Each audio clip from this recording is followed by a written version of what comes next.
5 खतरनाक गुनाह का अजाब। ये गुनाह कभी मत करना वरना दुनिया उजड़ जाएगी, आखिरत बर्बाद हो जाएगी। दोस्तों, आज की इस वीडियो में हम आपको 5 खतरनाक गुनाहों के बारे में बताएंगे। हज़रत अली रज़ी अल्लाह ताला अन्हो के पास एक शख्स आया। कहने लगा, हज़रत वो कौन से ऐसे बदतरीन गुनाह हैं जो इंसान के रिज़्क़ को ख़त्म कर देते हैं, और ये गुनाह दुनिया और आखिरत में इंसान को इस तरह जलील करते हैं, इंसान का दुनिया और आखिरत में कोई मददगार बाकी नहीं रहता। ये सुनकर हज़रत सैयदना अनिल मुर्तजा शेरे खुदा ने फरमाया कि अल्लाह के रसूल ने फरमाया है, 5 गुनाह ऐसे हैं जिन्हें करने पर इंसान दुनिया और आखिरत में तबाह बर्बाद हो जाता है। 5 गुनाह ऐसे खतरनाक गुनाह हैं जिनको करने पर इंसान दुनिया में भी जलील और आखिरत में भी जलील हो जाता है। 5 गुनाह करने वाला शख्स दुनिया में बेसकून रह जाता है, बेआराम रह जाता है, सकून का जनाजा निकल जाता है, मुश्किलात अरूस पर आ जाती है। ये 5 गुनाह ऐसे खतरनाक गुनाह हैं। हज़रत अली ने फरमाया कि अगर तुम चाहते हो कि अल्लाह का खास करम तुम पर बरकरार रहे, अगर तुम चाहते हो कि रिज़्क़ की फरामनी हो, कामयाबी तुम्हारे कदम चूमे, खुशहाली तुम्हारे कदम चूमे, तो खुदारा इन 5 गुनाहों से बच कर रहना। ये खतरनाक 5 गुनाह कभी मत करना। फिर पूछा गया, हज़रत वो 5 खतरनाक गुनाह कौन से हैं? तो अली ने फरमाया, पहला गुनाह तो सूद खाना है, पहला गुनाह सूद का कारोबार करना है। फरमाया, हाई सूद खोर इंसान दुनिया में भी जलील और आखिरत में भी जलील होता है। जलील सूद खोर इंसान दुनिया में भी तबाह बर्बाद और आखिरत में भी तबाह बर्बाद होता है। सूद खोर इंसान को कभी भी इज्जत नहीं मिलती, ये कभी भी सुकून की नींद नहीं सोता। सूद खोर इंसान जो दूसरों को टेंशन में मुब्तला रखता है, खुद भी हर वक्त, हर घड़ी, हर लम्हे टेंशन में रहता है। तरह तरह की परेशानियां उसे घेर लेती हैं, हर तरह की मुसीबतें उसे घेर लेती हैं। फरमाया गया है कि क़यामत के दिन सूदखोर इंसान ऐसे उठेंगे कि उनके चेहरे मुस्क कर दिए जाएंगे। एक सूदखोर इंसान सीढ़ी से नीचे गिरा, मुंह के बल जमीन पर गिरा और वहीं मर गया। बेटा कई रोज तक बाप का गम मनाता रहा। एक रात बेटे ने बाप को ख्वाब में देखा। देखकर पूछा, अब्बा तेरे साथ क्या मामला हुआ? सूदखोर अब्बा ने कहा, ना पूछ बेटे, सीढ़ी से नीचे गिरा था, बजाय जमीन पर आने के सीधा जहन्नुम में चला गया। हजरत शेख शादी रहमतुल्लाहि अलैह ने फरमाया, मैं एक नया मकान खरीद रहा था, मकान की तलाश में था। इतने में एक सूदखोर मेरे पास आया, मुझे कहने लगा, ये मकान खरीद लो, उम्दा मकान है, इसमें कोई ऐब नहीं है, अच्छा मकान है, मैं आपका हमसाया हूँ, इसी मोहल्ले का रहने वाला हूँ, आपका पड़ोसी बन जाऊंगा, आपका हमसाया बन जाऊंगा। तभी हजरत शेख शादी फरमाते हैं, नादान तू कहता है इसमें कोई ऐब नहीं है, मुझे तो सारे के सारे ऐब इसी में नजर आते हैं। उसने कहा, वो कैसे हजरत? तो आपने फरमाया कि इससे बड़ा ऐब क्या होगा कि तू मेरा पड़ोसी होगा, इससे बड़ा और ऐब क्या होगा कि एक सूदखोर मेरा पड़ोसी होगा, और जहाँ तुझ जैसा पड़ोसी हो वो मकान तो मुफ्त में भी मिले फिर भी महंगा है। अगर दुनिया और आखिरत में इज्जत चाहते हो और दुनिया और आखिरत में मकान चाहते हो, और अगर तुम चाहते हो कि खुशहाली तुम्हारे साथ रहे और रिज़्क़ की फरमानी हो, अगर तुम चाहते हो कि कामयाबी तुम्हारे कदम चूमे, तो सूद कभी ना खाना, सूद का कारोबार कभी ना करना। फिर उन्होंने फरमाया कि दूसरा गुनाह किसी नेक औरत पर तोहमत लगाना, किसी नेक मत की औरतों पर तोहमत लगाना। किसी औरत पर तोहमत ना लगाया करो, किसी की बेटी पर तोहमत ना लगाया करो, इससे पहले कि तेरी बेटी के ऊपर तोहमत लगा दी जाए। मेरा अल्लाह फरमाता है, जो शख्स किसी औरत पर तोहमत लगाता है, जो किसी नेक औरत पर तोहमत लगाता है, हालांकि वो अच्छी है, नेक मत की परहेजगार है, नमाज रोज़ा रखती है, वो अच्छी है। जो शख्स किसी अच्छी औरत पर तोहमत लगाता है, वो दुनिया और आखिरत में जलील हो जाता है।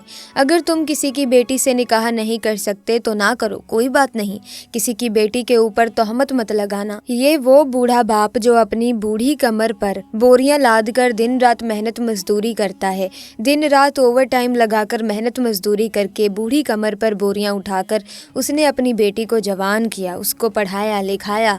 आज जब उसकी बेटी जवान हुई तो मोहल्ले के लोगों ने, मोहल्ले के नौजवानों ने उसकी गरीब बेटी को कबूल ही नहीं किया, तोहमत लगाकर उसे ठुकरा दिया, शादी करना गवारा नहीं किया, निकाह ना किया, इसीलिए कि उनके पास पैसे नहीं हैं।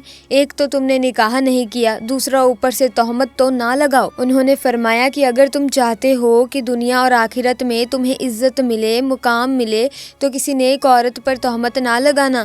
تیسرا گناہ، کسی کا مال ہڑپ کر جانا، خاص طور پر یتیموں کا مال ہڑپ کر جانا۔ یتیموں کے سروں پر بھرا ہاتھ رکھو، کیونکہ جب کبھی آپ مر جائیں تو آپ کی اولاد کے سر پر کوئی شفقت کا ہاتھ رکھنے والا ہو۔ اب فرمایا چوتھا گناہ، اللہ کی ذات کے ساتھ کسی کو شریک ٹھہرانا۔ اللہ کے ساتھ کسی کو شریک سمجھنا یہ ایک ایسا گناہ ہے، یہ اتنا بڑا گناہ ہے کہ اللہ تعالیٰ چاہے تو ہر گناہ کو معاف کر دے، چھوٹے بڑے گناہ معاف کر دے، مگر یہ شریک والا اتنا بڑا گناہ ہے کہ اللہ تعالیٰ کسی کو معاف نہیں کرے گا۔ حضرت سیدنا علی مرتضیٰ شیر خدا نے فرمایا کہ 5ویں گناہ خطرناک گناہ ہے، اس گناہ کو دل کے کانوں سے سنیے گا۔ 5واں گناہ کسی کے اوپر جادو کرنا۔ جادوگر شخص کے گھر کا کھانا حرام، اس کے گھر کا پانی حرام، اس کے گھر کا دودھ حرام، اس کے گھر کا نمک حرام، اس کے گھر کی ہر ایک چیز حرام۔ جو شخص کسی کے اوپر جادو کرتا ہے، جو کسی کو ذلیل کرنے کے لیے، کسی کو رسوا کرنے کے لیے، کسی کو ٹینشن دینے کے لیے، کسی کو تکلیف دینے کے لیے، اگر کوئی شخص کسی کے اوپر جادو کرتا ہے، تکلیف ایک ایسی چیز ہے دوستوں کہ گھومتی ہوئی پھر پھراتی ہوئی آخرکار اس بندے تک آن پہنچتی ہے جہاں سے یہ گئی تھی۔ جادوگر انسان یوں سمجھو کہ وہ درائے اسلام سے نکل گیا ہے۔ خدا را یہ خطرناک گناہ کبھی نہ کرنا۔ فرمایا یہ 5 گناہ ہیں جس کے کرنے پر اللہ تعالیٰ سخت ناراض ہوتا ہے۔ اگر آپ چاہتے ہو کہ اللہ کا کرم آپ کے اوپر برقرار رہے تو یہ 5 گناہ کبھی نہ کرنا، تو ان گناہوں سے پرہیز کرنا، بچے رہنا۔ انشاءاللہ تمہیں دنیا میں بھی عزت ملے گی، مقام بھی ملے گا، تمہیں دنیا میں بھی مرتبہ ملے گا، تم دنیا میں بھی کامیاب ہو جاؤ گے، رزق میں بھی فرمانی ہوگی، خوشحالی ہوگی، کامیابی تمہارے قدم چومے گی اور تمہاری آخرت بھی سنور جائے گی۔ آخر میں اللہ تعالیٰ سے دعا ہے کہ اللہ تعالیٰ ہمیں صراطین مستقیم پر چلنے کی توفیق عطا فرمائے، اللہ تعالیٰ ہمیں حق سچ بولنے کی توفیق عطا فرمائے، آمین ثم آمین۔ تو پیارے دوستوں، اب ہم آپ کو بتاتے ہیں کہ کن کن کاموں کو کرنے سے گھر میں غریبی آتی ہے، ہمارے گھروں میں خیر و برکت ختم ہو جاتی ہے۔ تو چلیے دیکھتے ہیں کون سی ہیں وہ چیزیں۔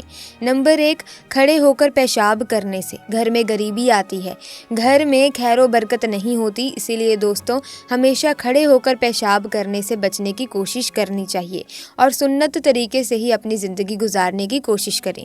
نمبر 2، جلدی جلدی نماز پڑھنے سے گھر میں غریبی آتی ہے، گھر میں خیر و برکت ختم ہو جاتی ہے، فقر و فاقہ اور تنگ دستی آتی ہے۔ بہت سارے لوگوں کی عادت ہوتی ہے کہ وہ مسجد میں جاتے ہیں اور جلدی جلدی نماز پڑھ کر باہر آ جاتے ہیں۔ پیارے دوستو، ایسا کرنے سے زندگی میں برکت ختم ہو جاتی ہے اور گھر میں خیر و برکت بھی نہیں ہوتی، غریبی آتی ہے۔ نمبر 3، دوستو پیشاب کرنے کی جگہ پر وضو کرنے سے غریبی آتی ہے، فقیری آتی ہے اور اس وجہ سے گھر میں خیر و برکت نہیں ہوتی اور گھر کا سکون چلا جاتا ہے۔ چاہے آپ قرآن پڑھنے کے لیے وضو کریں یا آپ نماز پڑھنے کے لیے وضو کریں، تو جس جگہ پر آپ پیشاب کرتے ہیں وہاں پر کبھی بھی آپ وضو نہ کریں۔ نمبر 4، منہ سے پھونک کر چراغ بجھانے سے گھر میں غریبی آتی ہے، فقر و فاقہ آتا ہے اور گھر میں خیر و برکت نہیں ہوتی۔ تو ہمیشہ ایک چیز کو یاد رکھیے کہ کبھی بھی چراغ کو اپنے منہ کی ہوا سے یعنی پھونک کر کبھی نہ بجھائیں۔ نمبر 5 دوستوں، دانت سے ناخن کاٹنا۔ دوستوں دانت سے ناخن کاٹنے سے گھر میں غریبی آتی ہے، اس گھر میں کبھی خیر و برکت نہیں ہوتی، کیونکہ بہت سے لوگوں کی اور خاص کر بچوں کی عادت ہوتی ہے کہ وہ دانتوں سے ناخن کو کاٹتے ہیں۔ تو ایسا کرنے سے ہمیشہ بچنا چاہیے۔ اگر یہ بہت ہی زیادہ ہو گیا اور عادت بن گئی تو ایسی غلطی کرنے والا بھی بیمار ہو جائے گا۔ ایسا کرنے سے گھر میں برکت نہیں ہوگی، گھر کا سکون چلا جائے گا۔ تو پیارے دوستو، یہ کام آپ بالکل بھی نہ کریں ورنہ غریبی دستک دے سکتی ہے اگر آپ ان کاموں کو کرتے ہیں۔ تو دوستو آج کی ویڈیو میں بس اتنا ہی۔ ویڈیو میں دی گئی جانکاری اچھی لگی تو ویڈیو کو لائک کریں، شیئر کریں، ساتھ ہی چینل کو سبسکرائب کر کے بیل آئیکن کو پریس کیجیے تاکہ آنے والی نئی ویڈیوز کی اپڈیٹ آپ کو ملتی رہے۔ خدا حافظ۔